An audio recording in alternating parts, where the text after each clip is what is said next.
Global Bharat Movement is designed to give impetus to the growth, aspiration and profitability goals of Indian MSMEs, empowering them with knowledge sharing, enabling them with robust supply chains and market access, transforming their business with technology and helping them establish their leadership by creating new avenues for recognition. And on the show today, we have one such leader, Mr. Manoj Gaur, who is the CMD Gaur's Group and Chairman CREDAI National. Welcome to the show, sir. So like we all know, and I said also that you are one of the biggest entrepreneurs from the real estate industry. So as an entrepreneur, we wanted to know about your journey so far. The journey started in 1995 when we started this company, the Godsons India Private Limited. Actually, my father was in railways. The passion with civil engineering start from there only. After finishing my graduation, then I joined this civil engineering AMI course. उसमें थोड़ा सा जो correspondence type होता है तो time मिला तो then we started and after some training you can say here there finally we landed with this company Godsons India Private Limited in 1995. You can say a lot of affordable housing and one of the biggest affordable township, the God City, more than 30,000 family residing in one township only and with a very affordable cost. So that you can say that is the mixture of innovation, technology, hard work and constantly interacting with the government to improve the bylaws. So these are some key words you can say कि जो हमेशा business को हमारे drive करता रहा है. So Mr. Gaur, the stature that you are today, you are inspiration for quite many out there. We wanted to know who is an inspiration for you or who has been an inspiration for you all your life. जब भी आज मैं site पे जाता हूँ, अगर कोई एक मेरा जूनियर इंजीनियर भी है या एक जो लेबर भी अगर कोई काम कर रही है, अगर वो कुछ अच्छे से काम कर रही है और हम उससे कुछ सीख सकते हैं, तो हमेशा जो learning is a daily process. जब भी लाइफ में आज एक दिन है, एक दिन में क्या सीखा जो तो जहाँ भी कहीं सीखने को मिलता है और अपने आप को इम्प्रूव करने को मिलता है तो वो हैबिट अभी तक बनी हुई है. तो it is learning is always for every day is a learning. So there are a lot of people who want to become an entrepreneur just like you. So is there any mantra of success that you would like to share with them? And there are people who are inspired by you also. So anything that you would like to tell them? There is nothing some standard कि आप इसे follow करोगे तो हो जाएगा. हर एक की life के अलग अलग चैलेंजेस हैं, उसकी अलग बैकग्राउंड है, उसके अलग जो है सर्कमस्टांसेस हैं. But the one thing that is very old, the hard work and जो है आपका ईमानदारी और हार्ड वर्क के बिना जो है कुछ भी नहीं है. जो भी आप काम कर रहे हैं व्हाटएवर किसी भी फील्ड में हो, रियल इस्टेट में या किसी में भी है, तो उसकी एक तो नॉलेज आपको पूरी होनी चाहिए एंड द हार्ड वर्क आप अगर नहीं करेंगे, there is no shortcut in any field of life. जब आप प्रॉब्लम को फेस करने के लिए तैयार हैं और ब्रेवली फेस करने के लिए तैयार हैं तो सोल्यूशन भी जो है कहीं ना कहीं निकलते हैं. The rate of interest has been rising for home loans and have just started to stabilize. How has this impacted the sector? लोगों को कोविड के बाद जो उन्होंने जब वो घर में रहे, work from home, education from home, then each and every corner of house they live for 3 months जब अंदर घर में बंद रहे, तो द इम्पॉर्टेंस ऑफ हाउस वो एकदम से चेंज हुआ. तो वो उस इम्पॉर्टेंस ऑफ हाउस ने जब चेंज किया, देन आदमी ने देखा नहीं घर बड़ा भी चाहिए जो है, कल को दोबारा से ऐसा भी कुछ हो सकता है और मेरे को घर में रहना था. This is the only thing जो मैं जो है मेरे कोविड में काम आई. मतलब ना मेरा बैंक बैलेंस, ना मेरा शेयर जो है, ना मेरा कैश मेरे को. तो वो जो एक चेंज आया तो उसने पूरे रियल इस्टेट को दोबारा से रीडिफाइन जो है मेरे हिसाब से किया. तो उसमें ये होम लोन वाला जो है फैक्टर इतना ज़्यादा अभी तक ठीक है, अभी भी जो है इट इज़ नॉट मतलब वेरी सिग्निफिकेंटली हाई, कि पहले तो काफ़ी लो हो गया था बीच के अंदर और आई थिंक ये कॉन्स्टेंटली चलता रहेगा. गवर्नमेंट ऑल्सो नोज़ कि this sector is very important. Real estate specially the residential is the mother of all industry. We use more than 250 items to build a house.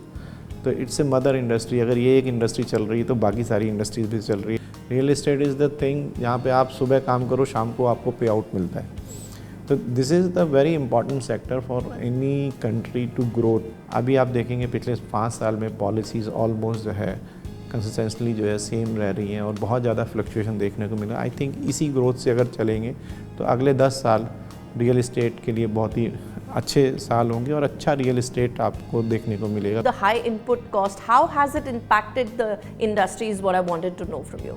पहले तो कुछ था कि कुछ चीज़ें आप एस्केप कर सकते थे, अब वो चीज़ें जो है नहीं रही हैं, क्योंकि लॉज इतने ज़्यादा जो आपस में इंटीग्रेटेड है, टेक्नोलॉजी ने भी जो है गवर्नमेंट को भी इनेबल्ड किया है, लोगों को भी किया है, and the demand from the customer, that is the most important thing. The demand I can compare is like with this automobile industry. आप एक कार खरीदने जाते हैं, अगर उसके अंदर एक स्क्रैच भी लगा होगा तो आप लेने से मना कर देते हैं। द सेम थिंग पहले वो यहाँ नहीं था रियल इस्टेट में, पहले आता है घर बन जाए, घर मिल जाए, दैट इज़ ओके, बट अब ऐसा नहीं है। अब अगर उसमें ज़रा सी भी कोई कमी है तो लोग लेने से उसको मना कर देते हैं। And after RERA you have to give 5 years warranty for your all product, तो उसने भी लोगों को बहुत कॉन्शियस बना दिया। तो नाउ द क्वालिटी जो है सिग्निफिकेंटली इम्प्रूव, क्वालिटी बढ़ रही है तो उसकी इनपुट कॉस्ट भी जो है वो बढ़ रही है, plus compliance cost is a major increase आया है। जो कंप्लाइंस आया है, चाहे जीएसटी का है, जीएसटी में यहाँ पे इनपुट क्रेडिट अवेलेबल नहीं है, तो उससे भी जो है आपका 300 रुपीज़ पर स्क्वायर फीट कॉस्ट, और depend upon the land and अलग अलग एरियाज़ के अंदर, तो this is the only industry where input credit is not available, उससे भी सिग्निफिकेंटली कॉस्ट जो है वो बढ़ी है। बट कॉस्ट के बाद भी अगर एक अच्छा क्वालिटी का प्रोडक्ट आपको टाइमली मिल जाए तो आई थिंक लोग उसके लिए मेंटली जो है वो तैयार है। That's what, the government has given subsidy on the low cost housing, and is it actually helping the people living in the metros? What's your take on that? CLS is a great scheme, जिसके अंदर आपको जो है home loan के ऊपर interest subsidy जो थी, उसके बाद प्रधानमंत्री आवास योजना के अंदर भी आपको जो है काफ़ी स्कीम्स थी, उसमें इनकम टैक्स से रिलेटेड जो है। ऑल्दो ये पिछले 7-8 साल काफ़ी वर्क किया, राइट नाउ उसमें सिग्निफिकेंटली जो है प्रोजेक्ट्स की जो लॉन्चिंग है वो काफ़ी कम आई है।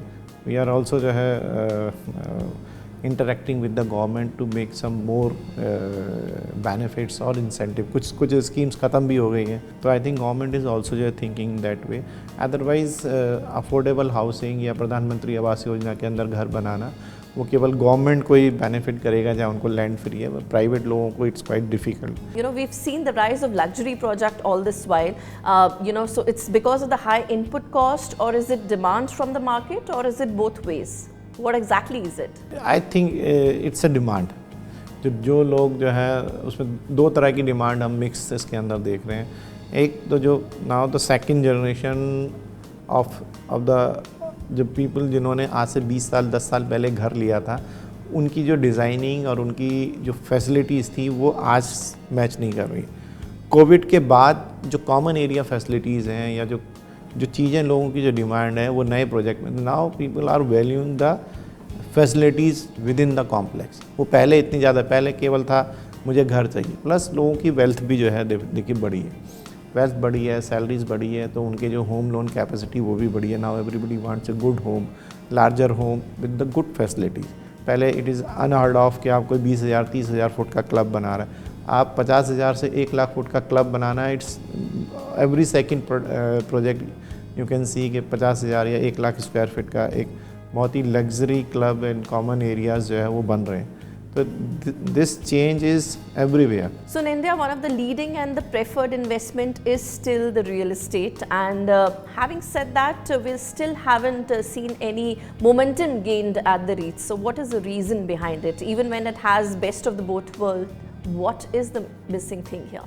I think consistency in the policies and large size of project. Still जो लोग बाहर बैठे हैं और जो इन्वेस्ट करना चाह रहे हैं, उनके लिए clarity of policies local level पे, land is controlled by the state and moreover the local authorities, उनके अंदर जो पॉलिसीज़ हैं, स्पेशली अगर हम नॉर्थ की बात करें, जो नोएडा, ग्रेटर नोएडा में लीज होल्ड की वजह से प्रॉब्लम, देन उनका rate of interest, then everybody is जो है ऑल डिपार्टमेंट्स आर जो है वो एक इंटरमिंग, उनकी पॉलिसी एक दूसरे को वो नहीं करी, लैंड लॉज जो है वो क्लियर नहीं है। तो अभी लोग जो है वो कह रहे हैं कि प्रोजेक्ट बन जाए देन ओनली आई कैन जो है इन्वेस्ट जो है।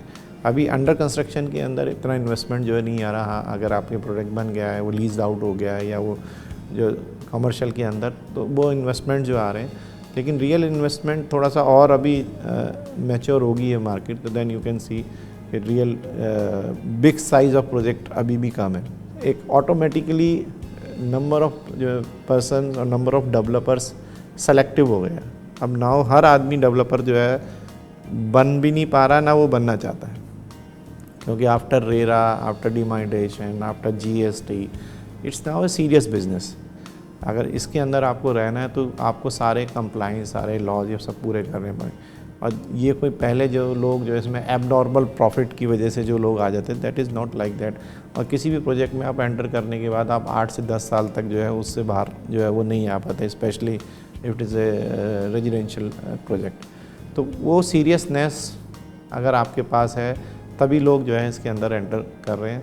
तो number of persons are few, but जो भी बचे हैं, जो रह रहे हैं, वो सब लोग इसमें आ रहे हैं। पहले लोगों ने बहुत अपने हाथ जो है रियल एस्टेट के अंदर पैसा इन्वेस्ट करके चलाए। आई थिंक वो एक बार सबसाइड हो जाएगा तो एक अच्छे प्रोजेक्ट और आपको बड़े साइज़ के प्रोजेक्ट देखने को मिलेंगे। Considering the digital transformation, what is the present strategy and the future outlook of your brand from here on? देखिए, digital now is the way of life. वो सभी की लाइफ में जो है, स्पेशली द यंग जनरेशन जो है और जो मिडिल एज के जितना भी है, नाउ आप उसको अलग से नहीं देख सकते कि ओनली दिस एज ग्रुप के लोग उसको यूज़ कर रहे हैं, और आने वाले टाइम के अंदर ये और बढ़ेगा।